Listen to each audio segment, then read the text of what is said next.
Hi there, my name's Rosa Dawn, and today I'm going to be talking about the importance of freedom of speech, especially for views that I might disagree with. Give it up, gonna be alright. We're almost 4 months into 2018, and one of the biggest topics I've seen discussed in the UK right now is that of freedom of speech. From journalists being banned from entering the country, to Antifa shutting down debates just because they don't like the people on stage, and of course the recent controversy surrounding Count Dankula being found guilty of spreading hate for making a pug do a Hitler salute.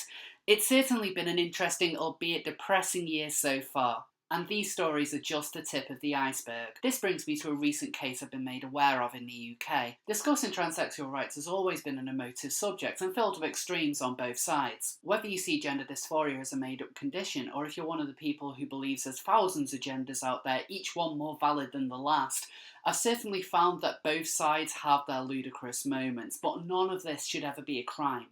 Step forward Posy Parker, a stay-at-home mother of 4 and also a fierce critic of transgender rights, and also the latest victim to fall foul to wrong-think attitudes that are becoming all too prevalent. A bit of background: Parker, real name Kelly J. Keane Minchell, is fairly active on Twitter and feels strongly that there should be no medical intervention for transgender children. She also sees trans women as men and trans men as women. She doesn't advocate for violence of any sort, she just voices her opinion on a subject that's becoming more and more difficult to discuss rationally. Some of her tweets have upset people, and that's completely understandable. Now, if you're offended by anything that she said, you have the right to call her out on this. But things took a strange turn for Parker on the 1st of February 2018 when she received a text message from West Yorkshire Police telling her to get in touch. When she responded, she was told they'd received a report from Susie Green, CEO of trans children's charity Mermaids, concerning several tweets she'd sent between October 2016 and August 2017, in which she'd misgendered trans women and also referred to Jackie Green, Susie's daughter, as having been castrated at the age of 16. In her blog, Parker says the police officer she spoke to called the situation a test case, and an officer later told her that, in her words, at the end of a very short call in which we arranged when I would be interviewed, he mentioned for the second time that if I didn't attend, I would be wanted. I asked him what this meant. He replied that if I tried to leave the country, I would be arrested, that if I was pulled over whilst driving, I would be arrested, and that if the local force had to come to my house to arrest me, that I would have to wait some time in the cells as he would have to come down to Wiltshire from West Yorkshire. Parker's tweets were enough to make the police feel as though she'd committed a hate crime, and she would be arrested if she didn't cooperate with them fully. So with all that in mind, what is so heinous about what she said? She was told that misgendering trans people would cause hurt and upset, and the police are probably right about that. Being misgendered isn't pleasant and is something I would consider quite rude. In particular, she referred to trans activist Janet Mock as Mr. Mock. It's understandable she would do so given her position on trans women, but it's not something I would agree with. But so what? Upsetting someone isn't a crime. You can say it's rude, in poor taste, inflammatory, but that's it. She wasn't encouraging people to attack trans women or to commit any kind of violence. She was just saying that she sees trans women as men. And regardless of whether I disagree with her on this, I've got to accept that there are plenty of people, feminists included, who think this way, and simply telling them to shut up is not going to change that. And calling the police on them isn't going to change their opinion either. It's just going to drive them underground to a place where they're only going to hear other views that echo their own. And like it or not, that kind of silencing just does not work. Shutting down discussion in this way just comes across as authoritarian and builds resentment rather than empathy. What I find more concerning, though, is the reaction to Parker's tweet saying Jackie Green was castrated. According to Parker, at one point the hate crime officer put to me, with his terrible lower jaw of crowded teeth, "You are factually incorrect about sex reassignment surgery. This does not involve castration."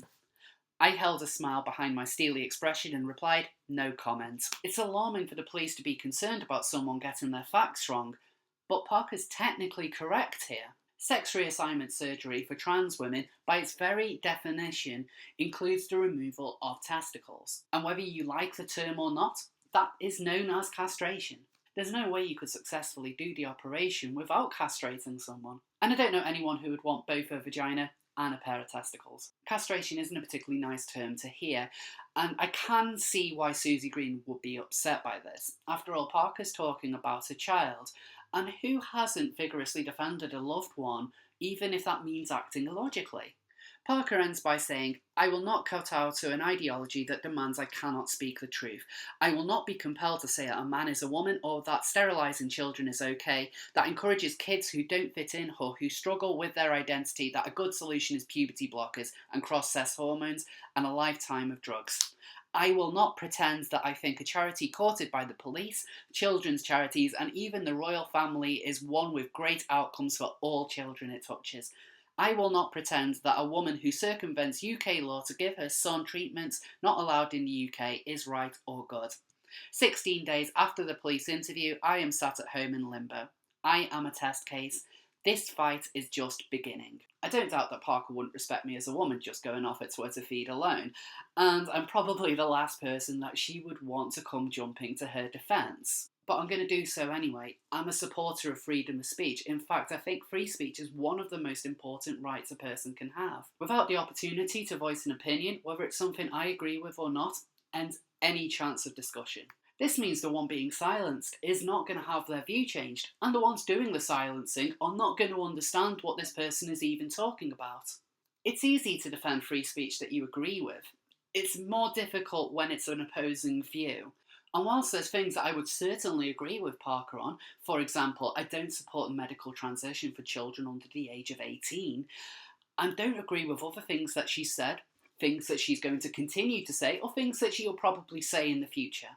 But whether I agree or not isn't important here. Instead, it's the right to speak your mind, and that goes further than feelings. When people are given a platform to speak unpopular beliefs, it's a common misconception that they'll convince everyone listening to simply take up their viewpoint. But this isn't always the case, far from it. Their arguments, like everyone else's, need to stand up to scrutiny and on their own merits. If you're confident enough that someone's talking complete nonsense, they'll be their own downfall. An extreme example of this is the appearance of former BNP leader Nick Griffin on BBC's Question Time in October 2009. When he was announced to be on the show, the BBC received widespread outrage that they were giving someone as awful as Griffin the right to speak.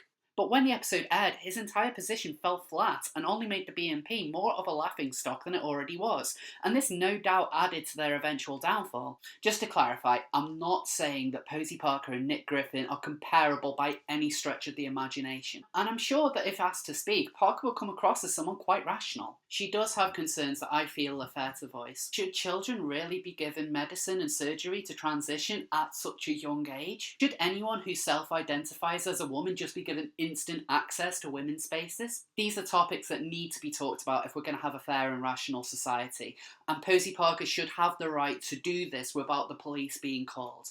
So I want to put the question over to you. Should Parker be allowed to speak her mind, or do you think the world would be a better place if she was silenced? Please let me know in the comments. So thank you all for watching. I want to give a special thank you to everyone who left me such wonderful comments following my last video, especially from those who say that they're gender critical. It means a lot to me that I'm able to start this conversation, and I really want to hear more from you in the future. Please like and subscribe, and I'll see you all next time.